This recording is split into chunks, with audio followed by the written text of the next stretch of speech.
Salut, c'est Trado, je suis content de vous retrouver pour les mises à jour des matrices de trading pour le France 40, l'Allemagne 30 et le Wall Street, l'équivalent CFD du CAC 40, du DAX 30 et du Dow Jones. Je vous retrouve juste après ça.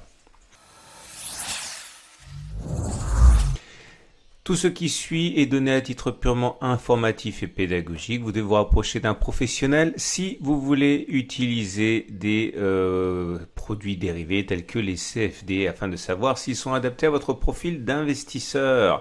Nous sommes sur le France 40 en données jour. Chaque bougie correspond à une journée de cotation et comme vous pouvez le voir, la prochaine résistance claire est là. Elle est aux alentours de 4711, 4770. C'est une zone qui est à l'origine du reflux enregistré depuis le 30 avril et nous avons un support naturellement. Ce support est compris entre 4109 et 4151. C'est une zone qui très clairement a initié un rebond à partir du 3 avril. On va descendre d'une unité de temps, on va regarder ce qui se passe sur les données 4 heures.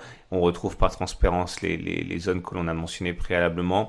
Et sur les données 4 heures, la tendance elle est haussière, plutôt haussière, puisque comme vous pouvez le voir, nous sommes au-dessus de la moyenne mobile à 20 périodes qui montent, ou la moyenne mobile à 50 périodes qui montent.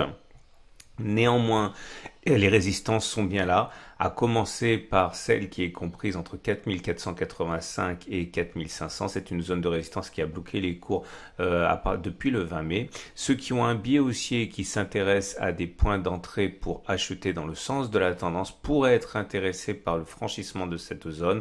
Il y a d'autres zones susceptibles d'intérêt les haussiers, ceux qui veulent se mettre dans le sens de la tendance. C'est le franchissement des 4548, 4563 ou encore les 4572, 4587, ce sont autant de résistances qui ont bloqué les cours et dont le franchissement pourrait bien libérer un potentiel haussier. Par contre, ceux qui veulent se mettre plutôt à contre-tendance et acheter le France 40 attendront sans doute que l'on revienne sur un support destiné sur une unité de temps supérieure. Je vous rappelle que c'est la zone grise ici comprise entre 4146 et 4117 environ.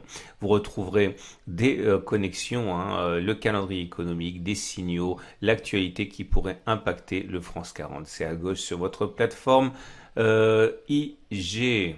Et on passe maintenant à l'Allemagne 30, l'équivalent CFD du DAX. Et en données journalières, très clairement, les 11,153, 11,350 font résistance. Ça a encore été le cas il y a 3 séances.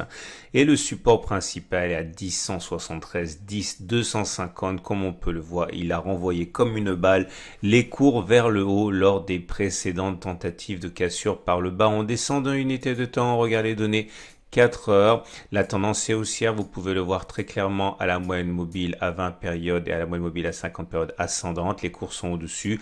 Attention, on voit vraiment les dégâts occasionnés par les tentatives de cassure de la zone grise mentionnées préalablement.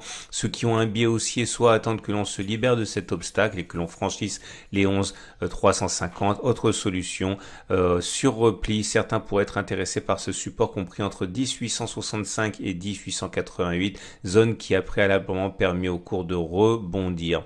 Ceux qui par contre privilégient un biais baissier attendront sans doute un contact avec cette zone grise des 11,153, 11,350 et un signal baissier quel qu'il soit afin de corroborer un nouvel échec. Et on va terminer ce tour d'horizon avec le Wall Street, l'équivalent CFD du Dow Jones. Là aussi, on a une tendance qui est plutôt haussière en données journalières avec les deux moyennes mobiles ascendantes. Notre résistance importante, elle est là, elle est entre 24 768 et 24 903. Le support de référence est ici compris entre 22 939 et 23 081. On descend d'une unité de temps. Et voilà ce qui se passe en données 4 heures. La tendance est là aussi haussière. Nous sommes au-dessus d'une moyenne mobile à 20 périodes, au-dessus d'une moyenne mobile à 50 périodes qui montent toutes les deux. Ceux qui ont un biais haussier afin de se mettre dans le sens de la tendance attendent sans doute que l'on revienne sur le support ici des 24 241. 24 142 pour acheter sur signal, ou alors sur un franchissement d'obstacle, éventuellement celui compris entre 24 776 et 24 898 à peu près. Maintenant, ceux qui ont un biais plutôt baissier attendent un échec sur la zone de résistance tracée sur une unité journalière qu'on vient juste de mentionner pour éventuellement saisir la balle au bon.